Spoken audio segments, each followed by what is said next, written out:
Today our lesson is animals name in Arabic. Asmaul Hayawanat. अरबी में जानवरों के नाम. The first one is saur. Let's repeat. Saur. Bell. The second one is hisan. Let's repeat.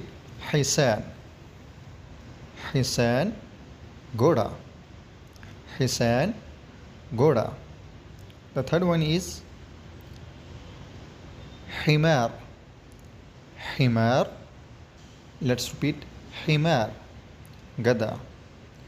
Himar. Gada. Next one is ghazala. Ghazala. Let's repeat. Ghazala. Hiran or hirne. Next one, kalb.